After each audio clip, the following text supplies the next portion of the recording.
Well, welcome back to Restaurant Review. I'm your host, Bob Bockelman, and we are really delighted today because, as I told you, since for many months now, almost years, we're not having the success we used to have with regard to bringing live talent back to the show. We've been really great in going back to our archives, pulling out people to wow you that maybe you didn't see before Katrina or shortly thereafter. But now we're pleased to bring back, in fact, you may know this gentleman. He was nice enough to appear on our show at least once, and we've used several of his material. I really like one of his covers of the Beatles songs, so we've used his song several times since his original appearance. But we reconnected, and he has just formed a new band with his teammates, and this is going to be his TV debut. Their TV debut, excuse me. So we want to go ahead and welcome to the show, once again, Stephen Lay. Stephen, welcome. Hey, thank you. Okay.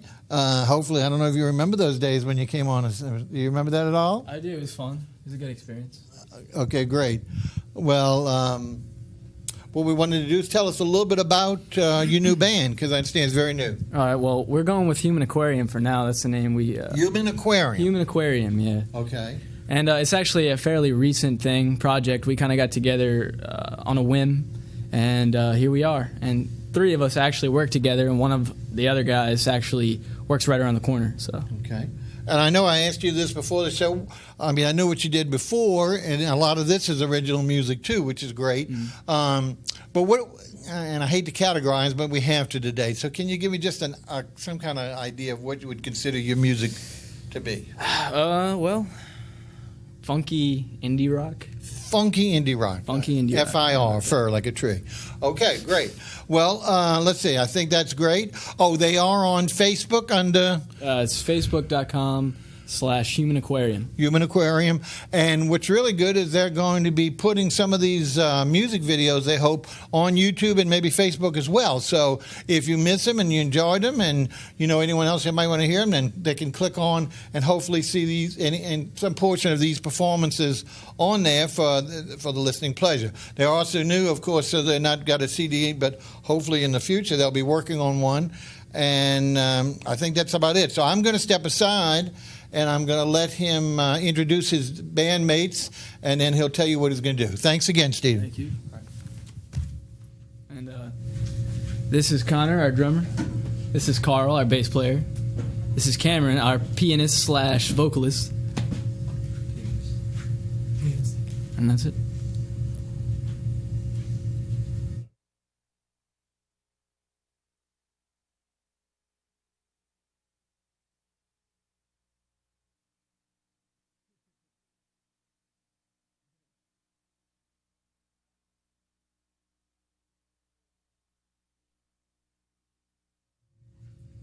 This is Connor. Sorry, I fucked it up. My bad.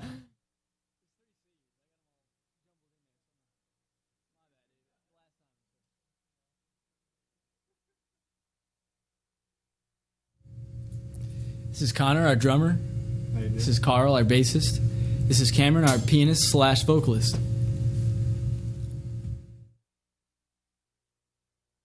This song is called Green Lion.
This song is called Losing Control.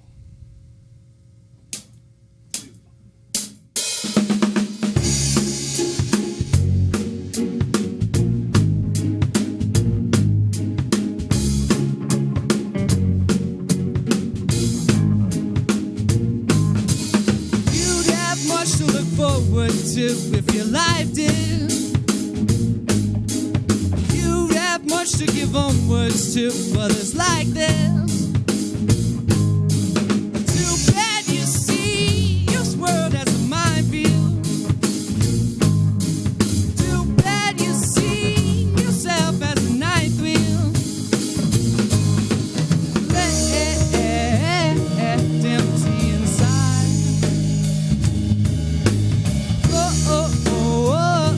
So wonder why you are.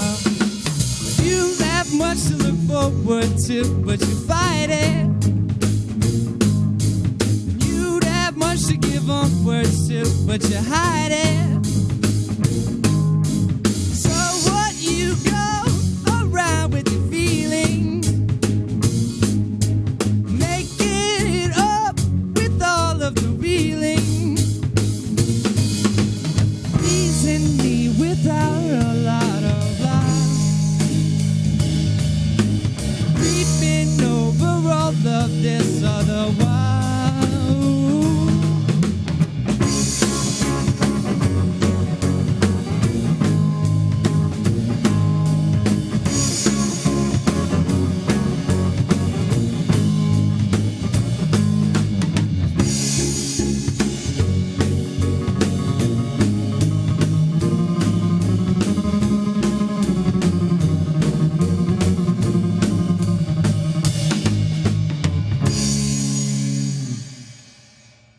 Yeah.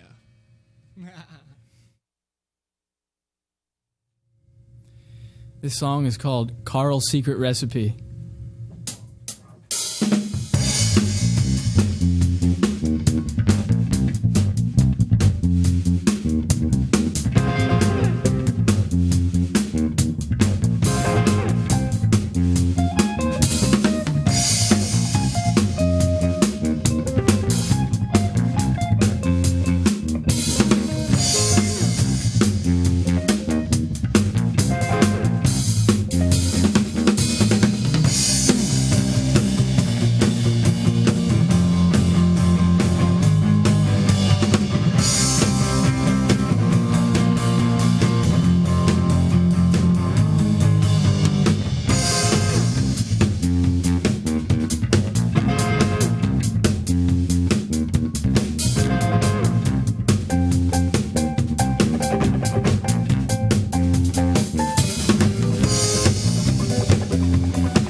This song is called Transmutation.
emotions, so bonds constraining. There's a certain kind of pain. Revolution.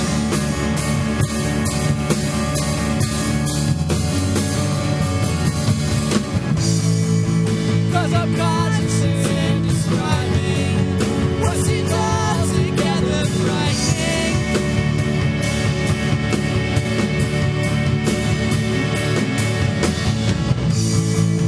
It's the change that I'm implying, brings light to all inquiry.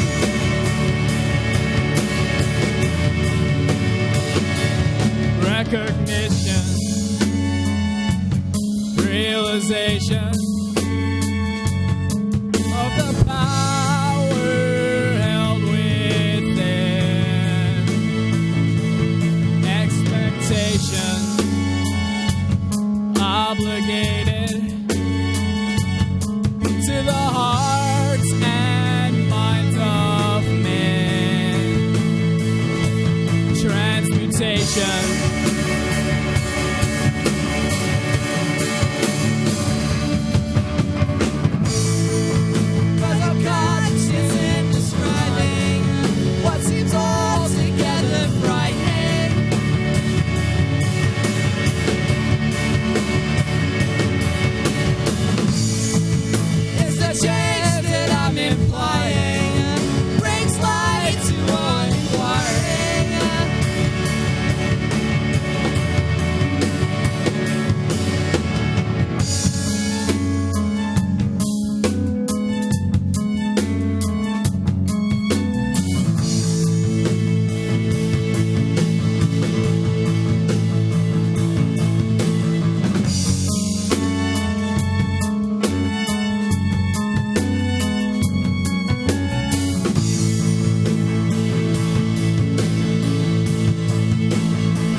This song is called In Your Eyes.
This song is called Blues in A.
And some salad we'll see a little later. And one of the diners I had was just fascinated by this.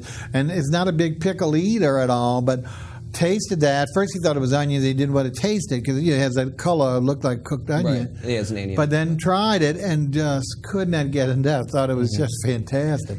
So here's something, and I have to admit, I have not had pickled fennel. I've had all the others. That was the only new, and I was so glad to get something unusual that I hadn't tasted. So excuse me for interrupting, but it's really a taste treat. Let's keep on going down that cycle. Yeah, We're down to maybe after 6? Yeah, and then after the pickled fennel, the next one is the pickled mirliton, which is something that I actually found about down here, and then I kind of just did my own recipe out. It's something I really like. And then next is pickled okra. Yeah, we all know that. Yep, and then believe in there actually as well, there's some pickled cauliflower, which is spiced with black cardamom. Right, I didn't see it. You could barely see it up at the top. There's maybe 2 little sprigs of it. Yeah, it blends in with the But fennel. really, again, very unusual taste. Very nice sense of. Now, again, you glossed over it because assuming we got to explain to everyone out there because not everyone maybe has even tried any Asian beyond Chinese. The center part is actually. Well, yeah, the kimchi I'll have through. I'm sorry? I'll have the whole thing about the kimchi. That's a big thing that we do. We use it in a lot of dishes too. Well, we'll talk about it more in another dish, right? Because we want to explain we can do that. So, but when you hear us say kimchi, if you want to refer back, remember there's a token representation here in this pickled plate. Notice the directors put up the telephone lines. Please give us a call. Jonathan and I would love, especially his creative cuisine, which is new to a lot of folk.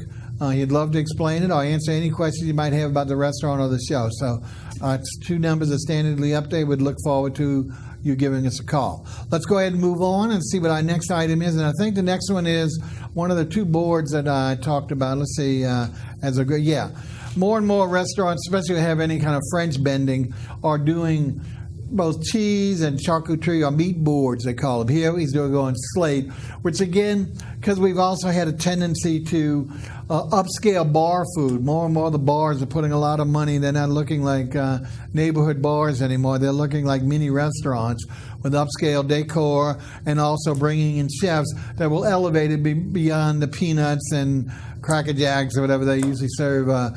So a lot of them are putting cheese and or meat boards, which are just great for appetizers or sharing among diners. Let's talk about this cheese. Now, I know you get your cheese.